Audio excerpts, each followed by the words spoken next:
Oh my goodness. The Bitcoin saga refuses to die. Unless you've been living under a rock, or rather under an old Zaporozhye somewhere in the Ukraine, you probably heard that Elon Musk and Tesla purchased an obscene amount of Bitcoin recently, and that Bitcoin appreciated so much that Tesla literally made more money this year from appreciated Bitcoin than selling automobiles. So I guess the prophecy of Tesla not being a car company actually came true much faster than we all imagined. Now, jokes aside, I have a source that actually explained to me what the hell is Elon Musk doing with all this Bitcoin.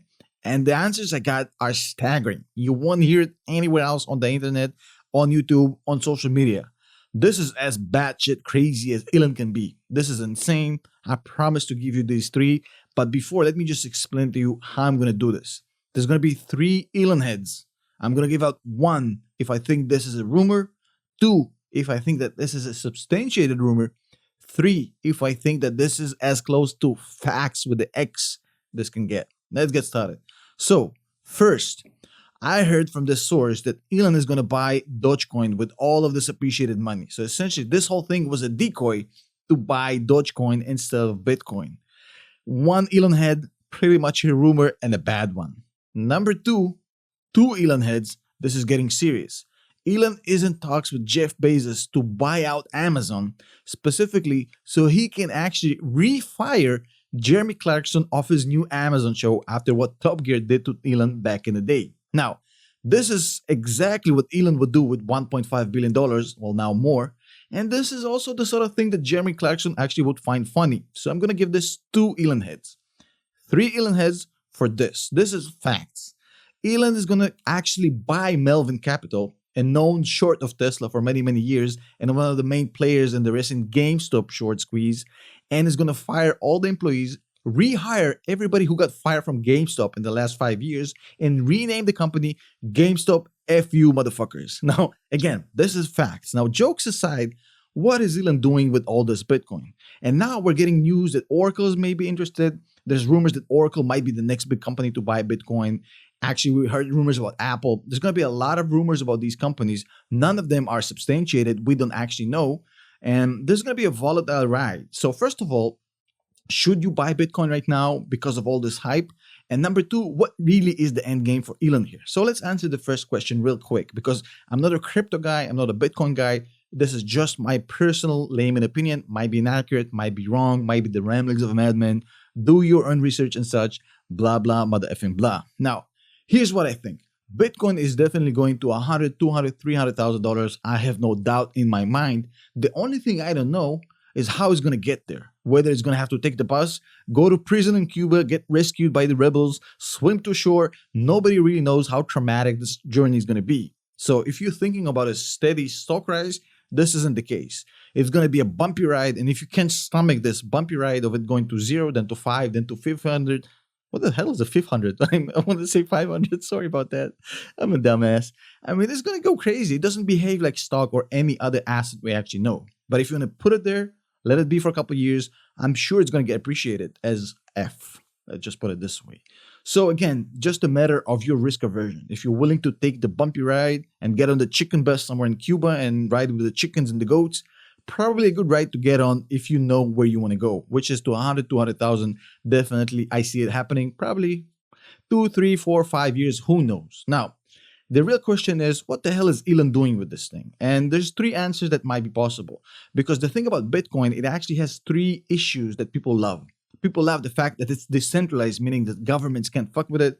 They lack the scarcity, which actually makes it more appreciated and more speculative. And they like the fact that you can use it as a hedge. Now, let me start with the first one. I don't think the first one is what got Elon into this coin. Listen to me. This is a myth. Governments can't fuck with Bitcoin. In fact, they just did it to Ripple. They can do it to Bitcoin by using all sorts of taxation issues, regulatory issues, banking issues. Governments can cock block Bitcoin. And to think that Bitcoin is completely insulated from governmental involvement is just a myth. It's not accurate. It's probably easier for governments to fuck with their own currency than Bitcoin, but it's not completely insulated. So I don't think that's why Elon is doing it. I think he knows that governments pretty much know that this is the future and there's no sense in actually battling it, but rather they can profit of it. Now, why do you think Elon is doing it? Two reasons. Well, mainly three reasons. Number one, he want to prepare Tesla for the future. Now, he definitely said that he's going to be taking payments in Bitcoin for cars. That's fine. But you just can't go out tomorrow and say, well, we're going to take Bitcoin and be ready for it. You have to have a whole logistical infrastructure to be able to process the system. You need account managers, you need regulatory issues, lawyers.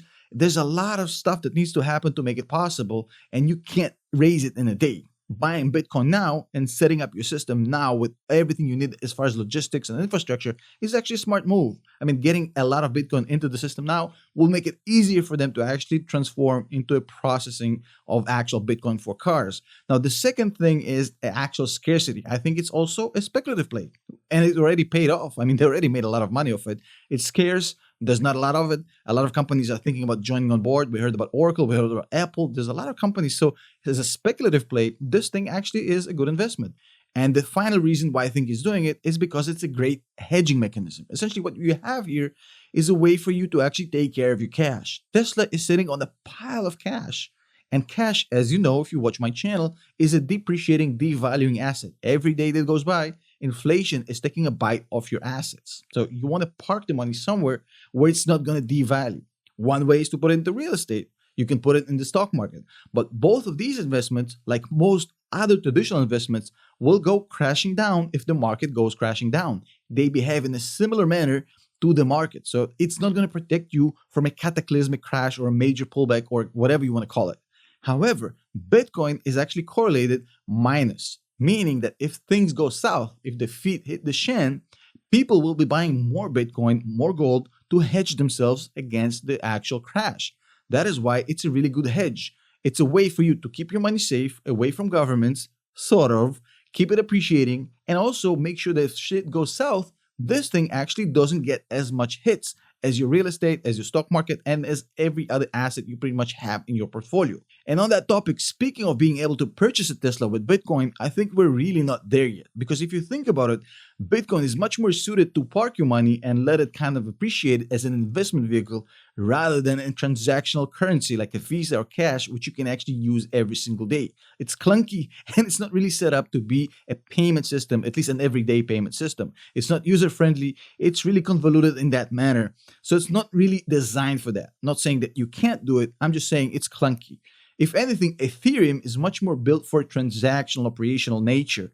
That is why I think that if you're thinking about investing in cryptocurrency, given the noise, the FOMO, the hype, think about cryptos in a way that you invest in Bitcoin and Ethereum because they complete each other. One is more for investments, one is more transactional. I think both of them will have the least amount of volatility of all the other shit coins like Ripple, like Doge, and all of these other coins, which can go crazy. You can become a gazillionaire if you invest in one of them. I mean, but it's too much volatility. And that is why I think it's a great decision to add both Ethereum and Bitcoin to your portfolio as long as you're willing to stomach the ride. This is pretty much like living with my grandma. You never know how she's going to wake up every single day. Depends on the mood swings. Some days you just have to get the fuck out of the house and stay away. And that's pretty much how Bitcoin and Ethereum actually works. But staying on the topic, I want to give thanks to our channel members and our Patreons who've been killing it. We have new Patreons every single day. 500 or 600 members in the past 48 hours. A lot of new channel members.